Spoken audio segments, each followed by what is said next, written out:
Hi, everybody, and welcome back to Sorry I Missed This, a show where we talk about all things ADHD and its impact on sex, intimacy, relationships, communication, and more. And as always, it's me, your host, Cate Osborne. Today, we are joined again by a very special guest, our producer, Jessamine, because today is another Reddit Reactions. Hooray! Hooray! Do we have a theme for today, Jessamine? Yes. A tag I noticed every once in a while was NSFW, classic internet parlance. So I figured we could make that our theme this time. For our dear listeners at home who may not know, NSFW stands for Not Safe for Work. So please let that also be your warning going into this episode that we might be talking about some sex and intimacy stuff. So, I don't know why you'd be listening to a podcast with your boss, but, just like know that going in.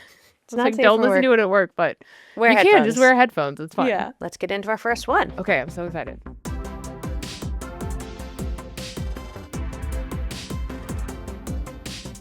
This one is called, Does Having Sex Make You Kind of Manic? My partner and I have been together for 16 years, been each other's one and only. Recently, we started to open up the relationship and got our freak on. We have been working on this for the last year and just had our first threesome. Scandalous. But there's this weird thing I'm noticing with myself, and I don't know if this is a me thing, an ADHD thing, or just a normal person thing that I never experienced because I was a good, virtuous Christian woman and never even engaged in thinking about sex with other men I knew in real life. Okay. But after some kinky sex thing with someone new, I almost feel manic and wanting more. Yeah. After a day or two, it wears off, but it almost feels dangerous how much I crave it when I'm in this manic state. Mm-hmm. Then she kind of describes like a coworker who she never really thought about that way, but then for after this threesome, couldn't stop thinking about hooking up with this person and inviting them in. And then after 30 hours, it kind of wore off. Mm-hmm. So she goes, this is just mind-boggling to me. I know my hormones go blah, and there are monthly times when I'm in despair that I know aren't real and go away in a day or two. Yep. But I never had a manic version happen to me. Is this common? Or is it just a thing I need to recognize as a risk for me, and I need to manage how long I wait to act on sexual desire? Yeah, that has a whole name. We have a name for it because it is in fact so common. In the kink community, it's referred to as frenzy. So frenzy occurs kind of just exactly as this commenter is talking about, where you have an experience and the dopamine and the oxytocin and the serotonin and all of the chemicals kind of flood your brain, and it leaves you feeling very, very good, and also craving more of that experience. And so it can result, especially if you are a person with ADHD, in rash decision-making, in impulsive decision-making. And so something that I'm genuinely really proud of this commenter for naming is that if you are aware of it, you can immediately start kind of building in systems and structures. In the kink community, especially when we talk about frenzy, a lot of new people in the community who are just kind of experiencing kink for the first time will experience this kind of frenzy, but that can be genuinely really dangerous. It can be dangerous from the standpoint of you're maybe not vetting partners as well as you should. You're maybe engaging in activities that you don't really know how they work, or you haven't really done your research yet. And then also sometimes your body might need a couple of days of repair. And if you're kind of jumping right back into things, you can actually wind up doing some physical damage to your body. So yeah, being aware of that sort of craving, that sort of energy boost, that sort of dopamine and serotonin boost that you get after really good, really great intimacy, that can be really important. But yeah, that's a great question. I love that. Yeah, I thought that was really interesting. You're saying it's common in the kink community, but do you think the ADHD is a factor, or is it just kind of like this person thought that, but really it's just what people experience usually? I think it's a column A, a little column B. It is definitely anybody can deal with frenzy. Mm-hmm. But I think the relationship of ADHD to that kind of emotional input can be really challenging, because with ADHD we have more of the impulse control, we have more of the hyperactivity, we have more of the I'm not going to sink all the way through the thing. I'm going to do the thing that feels good. And then partnered even more with rejection sensitivity, that can get very messy very quickly. And so I think if you are a person with ADHD, it is very important to be aware of and notice if frenzy starts being a real part of your intimate experience, but that Right. newness, that excitement, that like this really cool, interesting thing that felt really good in my body happened to me, and now I want that feeling again. A lot of that is like that kind of dopamine and serotonin seeking that can come out of ADHD, if that makes sense. It does, and it's probably linked in a really, helpful way in that, like, you're kinda used to managing impulse stuff like that or dopamine-seeking action, so you could just use similar tools, you know? Yeah, exactly, exactly. Oh, I love learning a new term. I also like it because it feels like sharks. Frenzy. Yeah. Feeding frenzy. Here's a quick little one. It's called, "Can ADHD affect how you experience romantic and sexual attraction?" Yes. I know, yeah, done. Good, Alright, move good on. question. Moving on. I'm currently undiagnosed, but I'm trying to get tested. I've never felt sexual or romantic attraction towards anyone, and I've never had a crush or looked at someone and thought they were hot. I do masturbate sometimes, but not that often, and it's usually more for relaxation than because I actually feel a strong need to. Because of that, I feel unsure about whether asexual is the right label for me. I'm just wondering whether this is simply how I am, whether it could be related to ADHD, or whether other people can relate. Oh boy, I said yes so tritely, and then immediately I got the karmic, like, ha ha ha. It was actually a really nuanced and deep conversation. Right. First off, asexual people masturbate, right? Like that's just fact one. Like the physical act of masturbating is very different than experiencing sexual attraction. It is true that there are some asexual people who are sex repulsed and they don't want to deal with sex in any capacity. They don't want to deal with masturbation in any capacity. But a lot of asexual people masturbate, especially for that, for like the relaxation, for the chemical dump that happens, as like a self-regulation tool. So I would say like asexuality might be a great label for you. Like I listened to that post and I go, that sounds a lot like me, and like the way that I kind of discovered my own sort of asexual, demisexual identity. I would also say that there is like an added layer of ADHD in terms of how we experience attraction and how we experience input, because out of sight, out of mind is a phenomenon that very much impacts people with ADHD. And so it is entirely possible to be in a loving, healthy, fantastically satisfying relationship, but like not really feel attraction to your partner when they are not around, or not really feel like a sense of connection with someone when they're not like immediately in front of you. And that doesn't mean that you don't love your partner. That doesn't mean that you're not in a satisfying relationship. It just means that our brain is usually contextually applying feedback to what is immediately in front of us. And so if there's not a person who you're attracted to in front of you, you're not thinking about being attracted to people, right? But if you're never finding yourself attracted to anybody, if you're never really feeling those feelings, like asexuality might be right for you. I think you're right. There's maybe a strong, given what little input we have, but stronger argument for asexuality. Dating is an executive function, involves a lot of executive functioning. So if you're not putting yourself in romantic and or sexual situations because it's a task and it's tough to get there, like we talked last episode about, dating late and things like that. So you may just think you don't feel those things because you haven't put yourself in the position with the right partner or whatever. I don't have advice though, because I would never be like, well, why don't you just try it, see if you like it. Yeah. I'm not telling anyone to do that. But if you're not sure, then I don't think it needs to be like decided just because I've never felt that way, I won't. It's kind of the question of, well, are you okay with it, right? Like, Yeah. is this something that is negatively impacting your life? If you are happy, if you are confident, if you are enjoying your life as is, like putting undue pressure on yourself to be in a relationship just for like the sake of being in a relationship, I don't think like that's as healthy as if the right sort of situation happens, then, great. But if not, then that's fine too. The other thing that I just kind of want to touch on very briefly is we often see relatability being very different in like ADHD and neurodivergent brains as a whole, right? Like we relate to people differently. The way that we communicate to people is different. You might look at like a really sexy guy, but your neurodivergence goes, well, I don't know anything about that person. I don't know if that person is going to accept me for who I am. Like, yes, they're a great looking person, but I need to know that person. I need to be able to relate and empathize and connect with that person in order to feel a sense of safety around unmasking and being even willing to enter into an intimate relationship. And some people will label that as demisexuality, which is totally, totally valid. valid. But I also think that there is just a lived reality of a lot of neurodivergent people go through life feeling kind of judged, feeling a little bit othered. And so we tend to, I think about connecting and communicating with people in a different way. It's like sometimes, when you get to know someone, that's when you start feeling attracted to them. And so there's a lot of steps to get to that. So if you're just like, well, I'm not looking at people and being like, I want to jump into bed with them, am I just not interested in sex at all? Might not be the case. Yeah. Really, the person's just asking like, all right, so is asexuality what I'm looking at here? Or is this potential ADHD diagnosis, could that potentially be another explanation? And I think the answer is, yeah, it could, but not necessarily. Why not both? Why not? Yeah, or both, sure. Here's the next one. Self-pity is destroying my sex life. Ooh. I'm ADHD with my own party tray of prescription meds, so focusing during sex is hard and orgasms are rare. But for me, it's not a problem.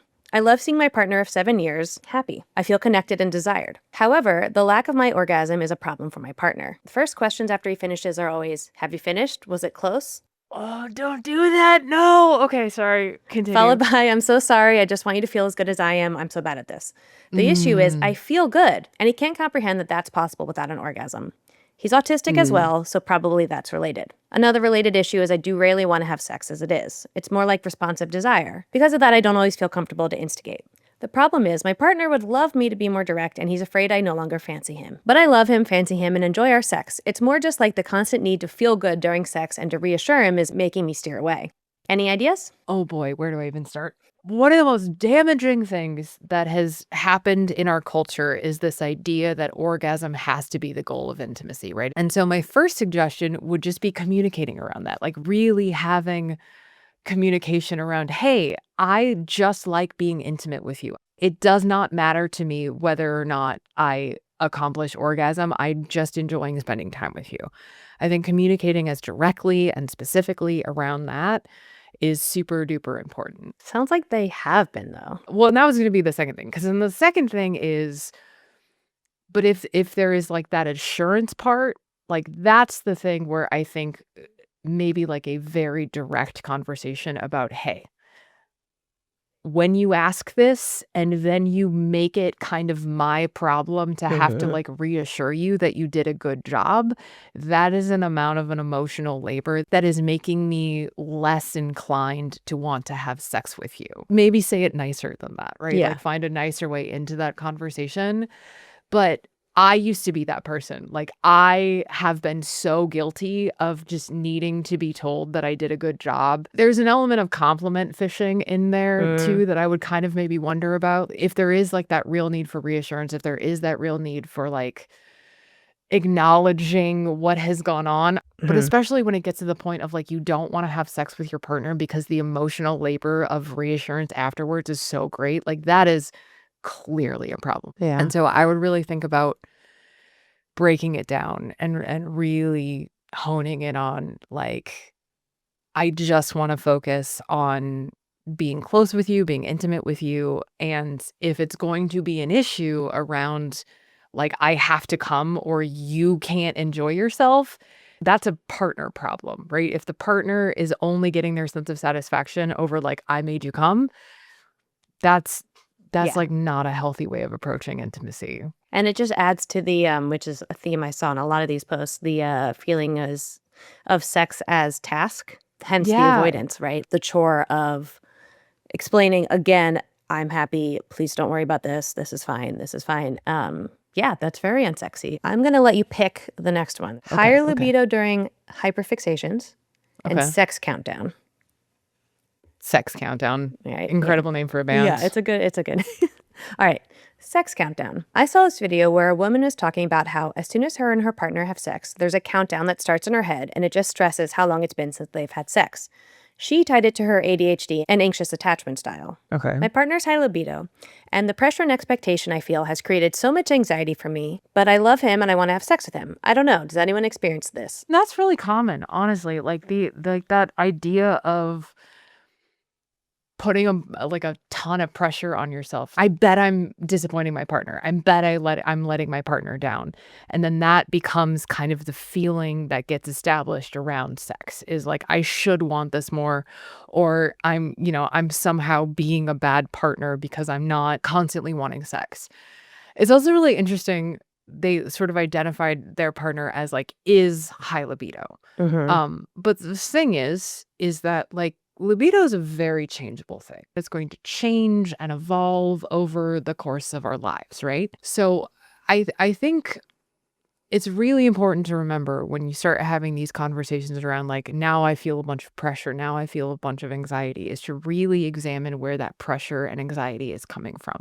Because if it is coming from the partner, that is one conversation. That is one conversation around expectation and negotiations and when pressure is and is not appropriate. But if the pressure is coming from you, if you are catastrophizing, a lot of times that is, again, like an ADHD behavior. Our brains suck at stillness. Our brains suck at safety, right? And so if there is a sense of safety, if there's a sense of stability, a lot of times we can do a lot of work to find a problem because that's interesting. That gives our brain something to think about and to latch onto. But it is also important to name that it can be really, really difficult for the person with ADHD to be the person initiating because, again, like sex is like a recall mechanism. And so if we're not in a headspace where we're thinking about sex, it can be really difficult for us to be like, oh yeah, I could have sex today, because we're just not thinking about it in the same way that other people are able to recall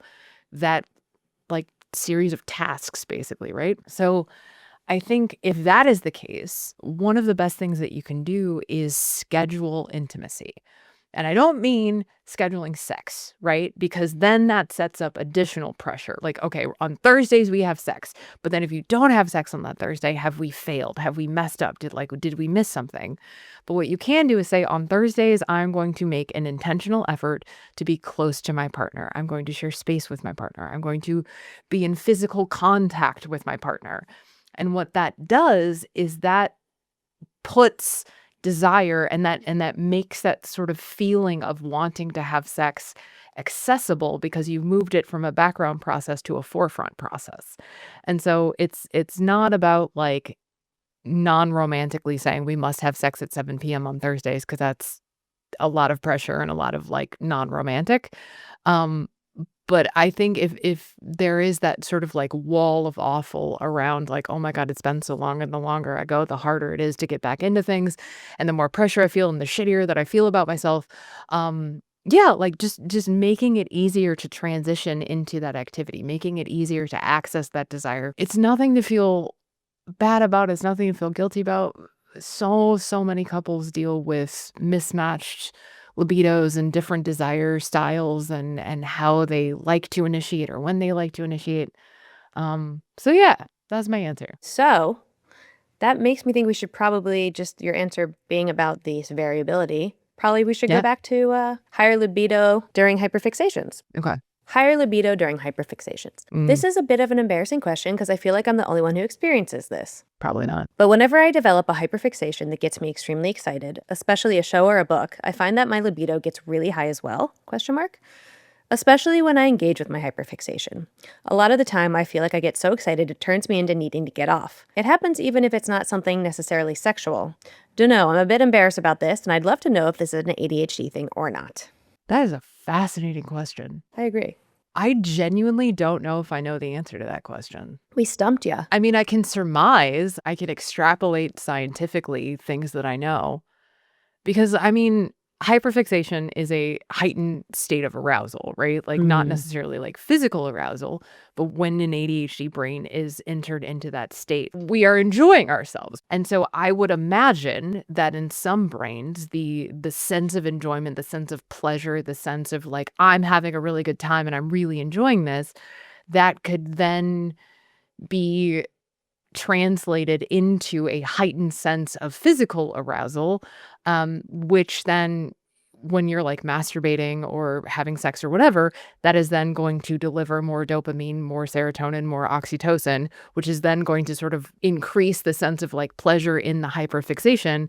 And so then like I could see it becoming a cycle, right? I could see it becoming like all of my good feelings and the pleasurable feeling of being like really invested in a hyperfixation, because like that's tasty. Oh man, I know that feeling. Yeah. I don't necessarily know if I've ever heard anybody like directly correlate feelings of like, I am more horny when I am hyperfixated on something. But I also suppose it depends on what you're hyperfixated on. Like, I've absolutely gone through periods where I've been hyperfixated or hyperfocused on like kink and BDSM and learning like shibari and like that kind of thing. And that is an inherently like sexual activity. So I'm thinking about sex more. I'm like getting turned on by like some of the content that I'm consuming. And so that has absolutely increased my sort of just like desire around like sex and intimacy. But I don't know if I've ever had that of like, I've got really into Doctor Who and then I'm generally parentheses more horny. Yeah. But like, I feel like it makes perfect sense. Like, Yeah, well, the excitement thing you said makes sense. You're just like feeling good anyway. yeah. And then you're like, like I may as well treat myself to, a little sesh. But just like treat yourself 2026. But I'm wondering if this is a correlation, not causation, question mark, of you're more prone to be hyperfixated because you're in a certain state and you're also more prone to be horny because of certain factor, like whatever factor is causing both things. Yeah. Is that I'd possible? also be really interested, like, if I was going to study this, which I feel like now I want to. Now I want to, like, do a bunch of research on this. But I feel like if I was going to study this, I would also want to know, like, where is this person in their cycle?